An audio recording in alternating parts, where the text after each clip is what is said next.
Congratulations on the win, man. 9 years later, how does it feel to finally get that one back? It feels good. It's kind of a testament to how far I've grown. You know, first fight really couldn't hold my own at all in the stand-up department. And, you know, after that first round, after, you know, I kind of was figuring them out a little bit, I started to kind of turn it up, turn it on. I knew my cardio was there. So it feels good, you know, and it definitely feels a lot better that I know another fight's right on the line, you know, in this tournament. That's what I love about these tournaments. You know, it's not a fight, and we'll see what happens and call you a couple months. It's I know when I'm fighting, so, and who I'm fighting potentially. And in the first round, he caught you with a couple of really loud body kicks and then a high kick that appeared to stun you. How hurt were you when he hit you with the head kick? No, I wasn't hurt at all. The body kicks were, I mean, they were more loud than anything. But I knew I didn't want to keep taking them. The leg kicks actually were worse than the body kicks. He was catching my elbow and stuff, but I felt fine throughout the whole fight. I can see when he was kind of coming in, you know, with his left hand too. And I was either jabbing, countering, or throwing my right back or getting a takedown. So after that first round, I started to pick it up and see everything. And then somewhere between round 2 and 3 is when he seemed to kind of slow down a little bit. And that's when you shot and got that takedown. How hard was it to be patient and not get overzealous like the first time? Very, very hard. You know, that first round, I felt like I was losing, you know, that round. And in my head, I was like, let's go, let's get this takedown. And then going through my head again, I'm like, you got to be patient. You know, that's what we worked on. So I knew my cardio was there. I knew I could go 5 rounds hard. And so that's what I was kind of waiting for. You know, all right, let's have him slow down. I'll pick it up. And then, you know, you have a matchup coming up here next week. And you talked about this a little bit in the cage. But can you break it down for me a little bit with Corey Anderson and who you think is going to win that one? Yeah, I don't know much about the Russian dude. I know Corey really well. I trained with him before, you know, a couple times when I brought him in when I fought Phil Davis. You know, good guy, but it was a long time ago, 2015, 2017. So we've both grown since then. And he's been on a tear. He's been looking awesome. He's a grinder. I don't know much about the other guy, you know, so it's one of those things where we'll watch a fight next week. And if the other guy wins, I'll jump into him pretty heavy here, you know, but if Corey wins, I've seen Corey a lot, and that's going to be a good fight. Congrats on the win, Ryan. Thank you. Now that the fight's over, I'm just wondering if you can talk to me a little bit about the difference in approach, like mentally and physically. For this fight? Yes. For the first one? Yeah. I mean, that from our first fight that we fought, Machida and I, yeah, it was so long ago that, I mean, we've been through everything. You know, I've been a world champion, you know, 2 division champion. I've had losses in that time. You know, it's just I've grown in that 9 years tremendously. You know, and that's why I wanted this fight. I wanted to, you know, prove to myself, most importantly, you know, how far I've come since that fight. You know, and I felt comfortable in this fight. You know, that's one of the better stand-up guys. One of the harder puzzles to figure out. You know. And I knew I could. I just needed it around. Yeah, well, as soon as you took him down to the ground, it seemed like he didn't have much of an answer for that. Is that something that you suspected?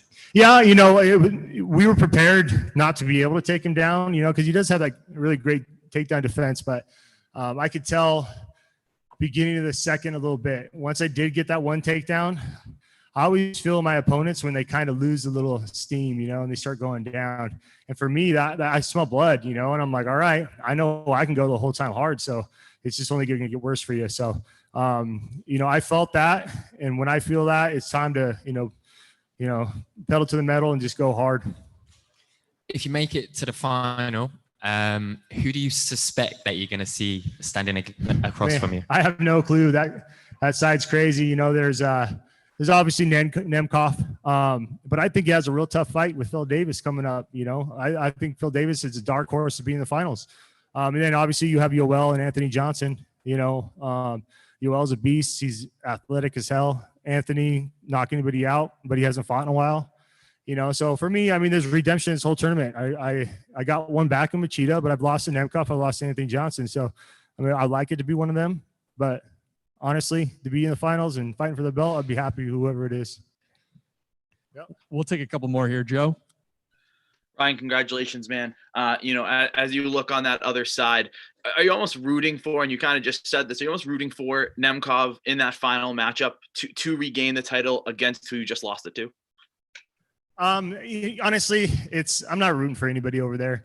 I'm a fan to, want to watch that side and come through. And because there's another guy over there too, Anthony Johnson, that I've lost to. So both of those would be sweet to revenge. But yeah, I mean, I want to prove that wasn't me my last fight. I was super flat, have a bunch of excuses, but it is what it is. I got head kicked, so I want to prove that I'm not that guy that showed up that night. So there's that for sure. Jack, go ahead. Hey, Jack Welch from Behind the Grind. Lyoto was having some success in the first round on the feet. Obviously, like you said before, with the body kick, and that was kind of stinging you, but you said it made more noise than it hurt. Was using your wrestling skills like your kind of plan A, or was that an adjustment that you just made in the fight? I wanted to, that's our bread and butter, right?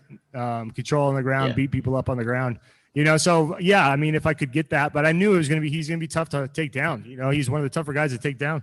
We've seen it, with, he just fought Phil, who I don't know if he took him down. He's fought tons of people, tons of great wrestlers, and he's managed to not get taken down. So I knew it was going to be tough. That's why I was kind of, all right, let's just keep him fighting, keep him going. And then when the time came, when I did get that one takedown, I was going to make sure he was tired, make sure he was going to pay when I got that. All right, last one here, Maria. Hey, Ryan, Maria with Throwing Blows podcast. First and foremost, congratulations on the win. The leg lacing, the arm lacing, you were putting on a wrestling clinic. But it seemed that there were some opportunities, especially in the third, where you could have actually gone for a submission versus continuing with the ground and pound. Can you talk me through why you decided to not chase a submission at all and continue to just try to work the pressure and work on the ground and pound? Or was it something that was just kind of like an autopilot type thing? Yeah, I mean, I had a little bit of a kind of a key lock, but we were kind of at a weird angle. And then I had a kind of a straight kind of arm bar. His elbow was popping and stuff like that, but he's not going to tap to that.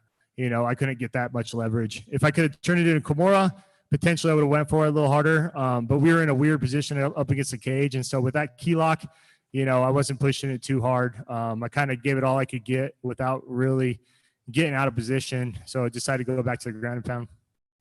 All right. Thanks, Ryan.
All right, we are now being joined by Scott Coker. Go ahead, Nolan.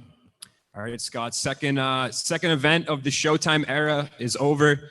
Just got over. And what did you think of the main event? I mean, you told me before the fight that you thought it would be a totally different fight than the first time these two fighters fought. What'd you think? Man, that was a brutal main event. I mean, the body shots that Ryan was taking in the very beginning, and even the head kick.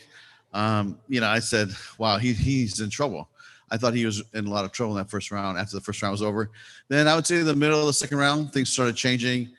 And he just, you know, I think he took control of the fight from that point forward. Was that the start to the Grand Prix that you were looking for? Yeah, I mean, listen, that was a great fight. And, you know, it's, you know, became one-sided after the end of the third round. But Lyoto's a tough competitor. He took a lot of damage and, you know, he could have quit too, but he didn't. He hung in there. And, you know, Ryan did what Ryan does best. You know, he took him down, controlled him, grounded and pound him, and really, I mean, he did. Lyoto took a lot of shots. I mean, you know, I saw his face after the fight. It was brutal. And also on the card, Kat Zingano won submission first round. She came back here and she said she'd like the winner of Chris Cyborg versus Leslie Smith. Do you think that she's aligned herself for a title shot next? Yeah, absolutely. I mean, you know, you know her history and her record, and I think that you know that she's ready and she's got to do it now. I mean, why not do it? So, you know, with this victory, I think she's got 2 in a row, and let's see what happens with the Cyborg fight, and then, you know, she could fight Cyborg at the end of the year. And she wasn't the only fighter who called for a title shot. Liz Carmouche in your co-main event. Mm-hmm. What did you think of her performance, and do you think she's aligned herself for a title shot? I thought she looked good. You know, I thought she looked really good, and you know, her opponent is tough and seasoned veteran from Brazil. I mean, you know, she just has all the elements that made it a tough fight. But, you know, Liz has been around a long time. She's also a seasoned veteran. And when I think about what's next for her, you know, is it a title shot? We don't know. We'll go back and we'll evaluate. But I think that she's definitely right up there in the, you know, top 3 or 4. And I saw you speaking cage side to Steven Espinosa and Jaron Ennis during the event. How long do you think it will be before we see some cross promotion or some sort of funkiness with Showtime Boxing? Yeah, I mean, listen, this is a double header. You get MMA on Friday, you get boxing on Saturday. And I've always said it since we announced the partnership. This is the best value in combat sports now. So to me, it's 44 events a year of combat sports. That's quite a schedule. And you can see it all on Showtime. One other note, too, going back to the main event, Ryan Bader, he's your heavyweight champion, too. So what do you think you do with the heavyweight title? He told me before the fight he's not going to vacate. He thinks it's time for an interim title, if anything. What are your thoughts? I think it is. You know, Ryan's obviously going to move forward in the tournament now. So we're going to, you know, most likely put together an interim title, which, you know, we'll have something to announce probably in a couple of weeks, maybe even by next week's event. We might have something to announce, but I think we're going to be heading in that direction now. Thank you. Hey, Scott, great event. I'm just wondering, what were your personal highlights from today outside of the main event? Boy, I think if you look at Diana, and she looked amazing. I mean, it was a very short fight, but that was a brutal 3-punch combination that, you know, I have not seen somebody with that kind of striking skills at that age. She's 22 years old. She's had 2 fights. And I've heard that she comes from a gym that just has a bunch of killers in it. And that's what you're seeing here is her fighting and sparring and training with a bunch of really good athletes and good fighters. And, you know, we didn't know what to expect, honestly. And I think she performed. She did what she was supposed to do tonight. Yeah, she did. She finished quicker than Valerie Lareda did as well. I kind of think that would be quite a good fight. I don't know what you think to that. Yeah, I mean, let's see how Valerie looks. I think she's fighting either on the 7th or the 21st.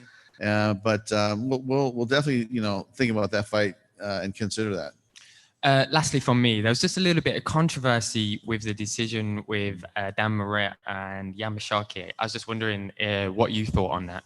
Yeah, you're talking about the Yamaguchi fight? Yeah, Yamaguchi. I mean, if you look at the punch count, it definitely went, you know, the other way, Yamaguchi. But if you look at the control and the jiu-jitsu, and, you know, I think that, you know, personally, I thought that, you know, Yamaguchi probably won the fight. But, you know, if you look at it from a judge's standpoint, they only have an instant to score it. And I honestly would hate to be a judge, you know, and it is what it is. And if you look at like I said, the punch count, I talked to Mike Mazzulli about it. He said the punch count was all the other way. So, you know, Yamaguchi got outscored. And I told Yamaguchi's manager, because he was texting me, you know, and I said, look, you know, at the end of the day, he's in a fight. He's got to advance to win, to submit or knockout, and he's got to get busier. And you can't leave it in the judges' scorecards. You know, if you want to win, you got to go out and you have to do it. So, you know, he'll be back. He's a good fighter. He'll be back. All right, we'll take a couple more here. Maria? Hi, Scott. Maria from Throwing Bows Podcast. 2 questions for you. But first and foremost, congratulations on a fantastic event. In her post-fight, Kat spoke about the fact that she really appreciates the attention that is being given to her weight class here at Bellator. She even, went as far as to kind of comment how in some other places that may not be the case. What is the organization's plan to continue to grow the 145-pound division for women? I mean, this is a division that we're committed to. And if you look at the top fighters from around the world, that at 145, they all fight here. And to me, we have the best 145-pound division in the planet. If you look at, our champion, Chris Cyborg, definitely the GOAT to me as far as female fighting. And the girls that, that are here to fight her are, the top 10 in the world. So we have the best fighters here in that division. And also our commitment is to continue to grow this division. And if you're a female fighter and you're out there, I'm sure my guys are out there talking to everybody, and we're going to continue to grow this division. And, quite frankly, maybe next year this could be one of the tournaments that we're talking about. So, we really want to do a female tournament, and it'll be at 25 or 45, and let's see how it goes. But the 145-pound weight class is going to get, healthier and healthier as far as I'm concerned. Awesome. And tonight in your men's bantamweight division, Dronell Lugo dominated Cass Bell, I think in a way that many of us may not have expected. He said after the fight that pretty much, he'll fight whoever you put in front of him. Anyone in particular within the weight class in the top 10 that you could possibly see him facing next? I think that, Cass is a good journeyman. I think both of these people have gentlemen have about 5 or 6 fights. I think let's get him a couple more fights before we start throwing you into the deep water, because that's a division that is very deep here at Bellator. And I think that they're going to want a couple more fights before they get there. Giancarlo? Hi, Scott. Just curious if you have an update on the welterweight division. Douglas Lima, the champion, hasn't fought since he moved up to challenge for the middleweight title. And you had that fight with Jackson and Gracie. Just curious if you identified another contender to challenge up for the title yet. Yes, I mean, the good news is we do have the opponent. It is locked down. Bout contracts are already signed and back. But the bad news is we're not going to announce it till next week. So you're going to have to tune in next week on Showtime, and you'll get it firsthand. It will do. And I guess you're probably the best source to ask here. Asked you last week about the Canada update. Is there another update yet for that? As far as the distribution in Canada? Yeah, right now the distribution is on Showtime's YouTube channel. You can watch it, and same with the Bellator YouTube channel for Canada. We are making some moves up there, and it's going to be probably another 2 or 3 months, but we'll have a broadcast partner soon. In the meantime, we've opened the market and the territory. We haven't geo-blocked Canada, so all the Canadian fans can watch Bellator for free up there. Keith Schillen? Hey, Scott, Keith Schillen from Sherdog. Congratulations on a great night. Thank you. You said last week you're going to have a couple nuggets for us. You did give us the cyborg Leslie Smith. Now you're saying next week. Is there anything you can give us this week? No, there's a couple big fights that we have lined up, but I promised everybody, all the PR team and Showtime, that I would not reveal the fights. But we'll have 2 big fights. We'll announce Gegard's fight next week, and we'll announce Douglas Lima's fight next week. So tune into Showtime. You'll hear it live from Morrow and Big John. Another question similar to what Nolan asked earlier. Adam Borics also called for a title shot. Do you think he did enough tonight to maybe render a title shot against the winner of Pitbull and McKee? You know what? We'll see. I mean, honestly, I felt like that fight was really close, and I'd like to see Adam get a little bit busier, to be honest, right?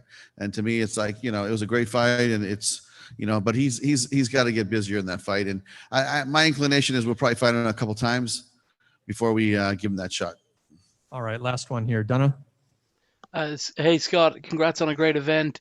Do you have any sort of plan or roadmap to bringing fans back into the arena for Bellator shows? I know that the UFC are going to do a big, huge event in Florida. We've seen Matchroom Boxing put on events in Texas and Florida.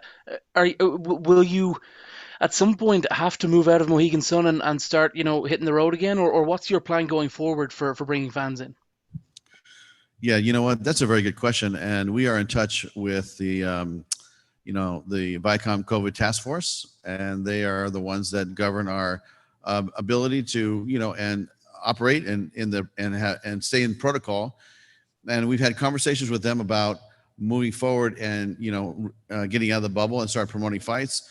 We are monitoring the tiers, the different colors of tiers like they have in California, as to what tier LA is, what tier the Bay Area is. How can we promote effectively and make sure that it works financially for us? Because if it's still a kind of a lockdown version throughout the country, except for a couple states, it's going to be tough. But when everything does open up, we will definitely get on the road. I can see light at the end of the tunnel. I think everybody just has to be patient. We're going to be here, through the June fights anyway, but maybe through, maybe in the beginning of July or end of July or September, August, September, in that time frame, we'll definitely, I think, be on the road at some point.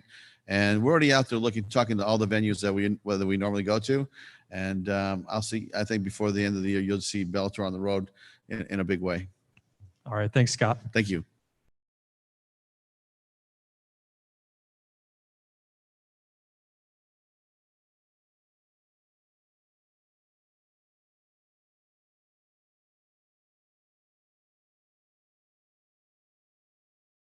So what are we doing?